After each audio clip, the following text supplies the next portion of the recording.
Hi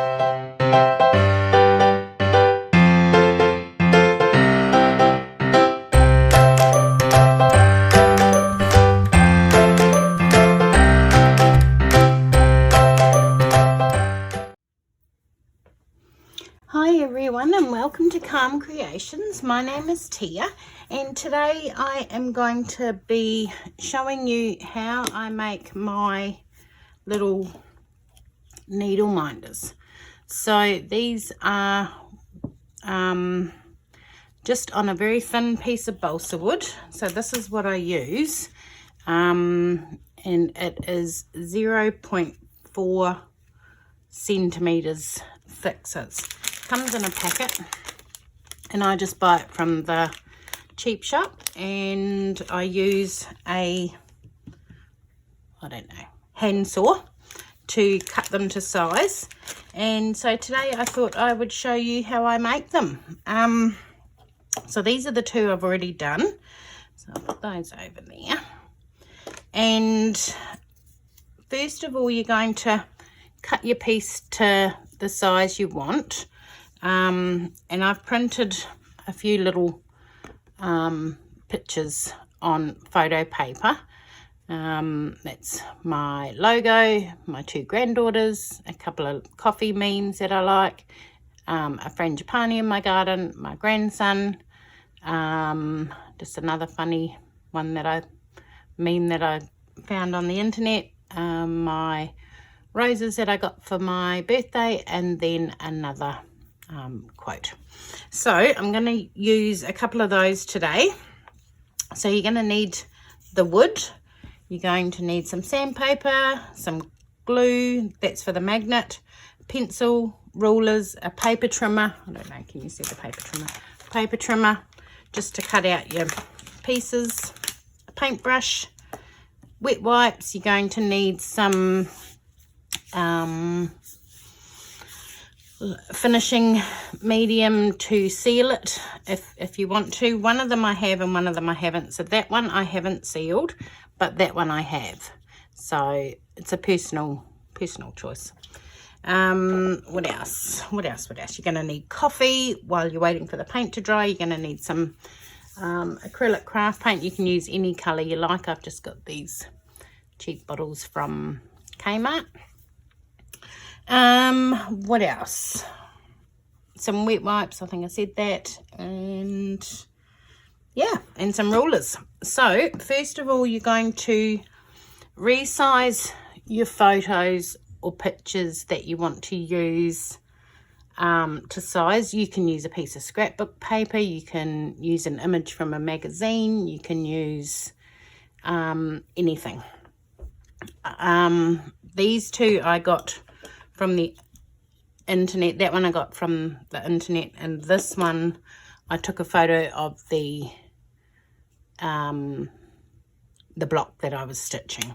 So because I don't sell them, I think I'm okay with copyright issues, but be very careful with what images you're using. So the first thing you're going to do is cut your piece of balsa wood to the size that you want, and I don't even know what this one measures, but I'm going to do a couple today.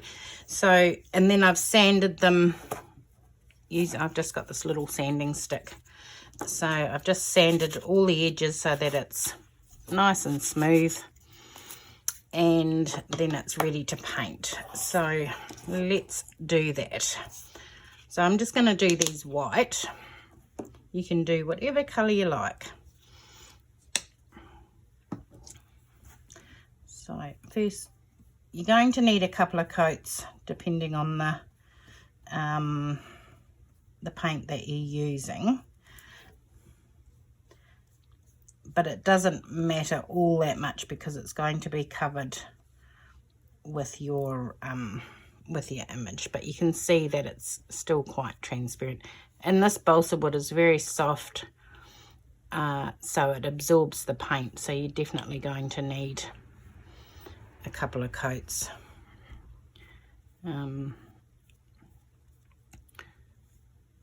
For, you know, if you're wanting a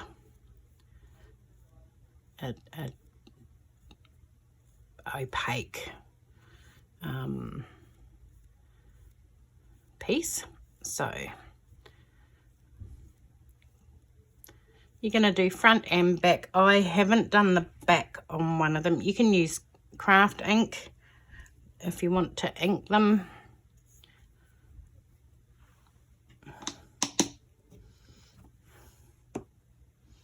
Ooh, it's probably a bit much, but it will get used. We're just going to paint. We're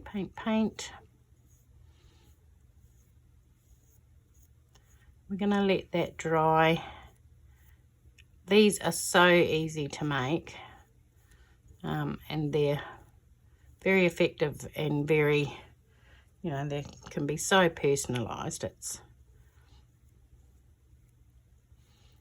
a fun way to have something cute on your stitching when you're stitching. And then we're going to do the sides as well.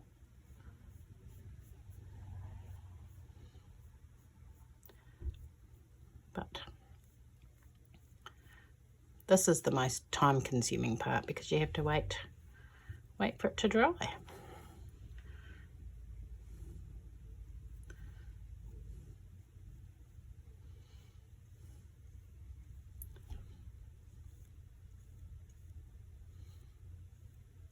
Okay, now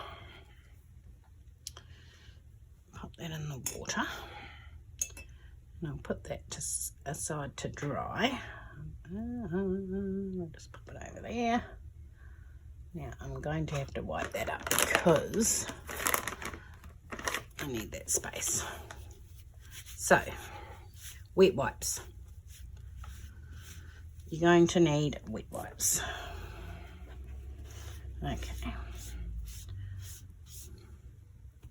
Now, through the magic of television, here's one that I prepared earlier. It's painted, it's still a wee bit wet, but it's okay. So, we are going to use that one. I'll put that back over there because I need to cut out my images. You can use a paper trimmer, you can use scissors, you can use... I might move my coffee actually. Yeah, scissors, a craft knife, you know, whatever you have to cut your images. So I'm just going to cut, I'm going to do my little logo first.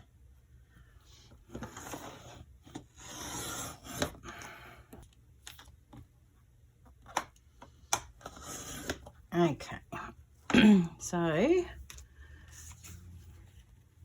which one did I think I was going to do? I think I might do that one. Okay, so there's that one for after, but I will do.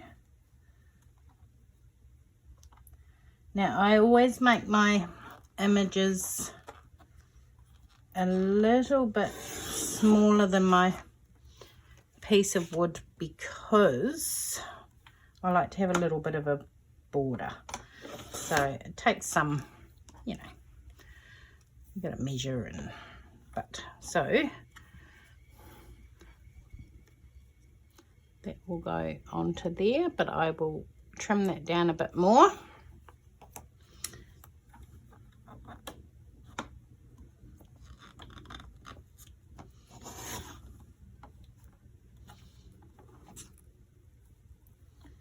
Now, what have we got there? So that one is measuring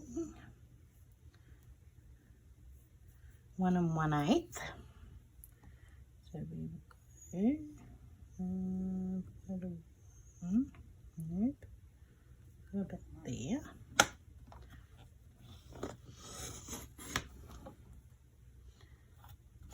These little bits off. And then we go 1 1/8 on that side. Ooh, okay. That didn't work, did it? But I still need to trim a little bit off there.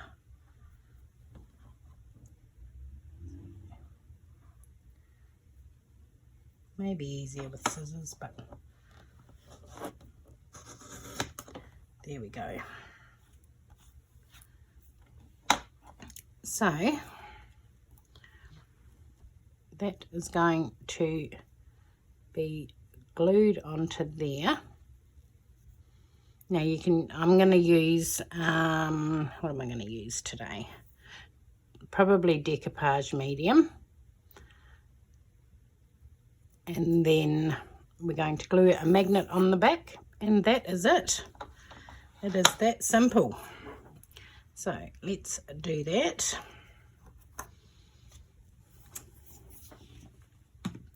So this is the decoupage finish that I use.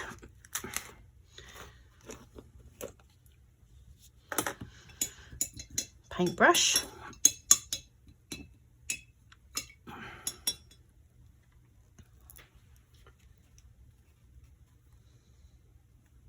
Right.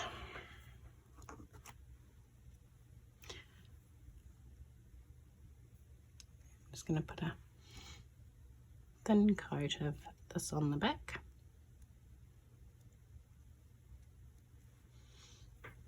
And it is going to be eyeballed in the center of my little piece of wood. Probably come down a little bit.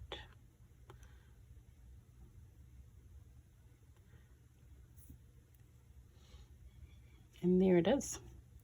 And then we're just going to glue a magnet on the back.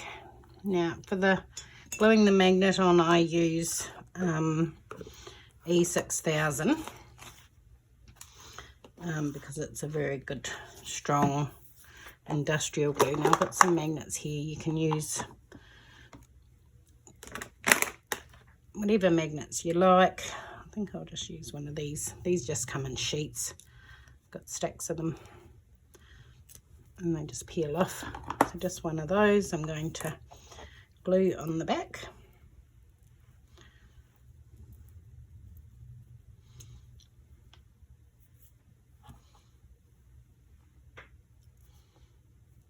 Put in the middle.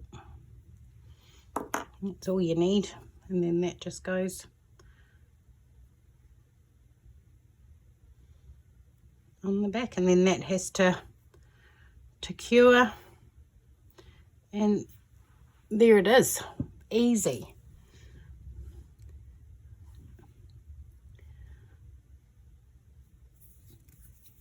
And they are fun, and you can just go wild. You can use stickers, you can use anything on them.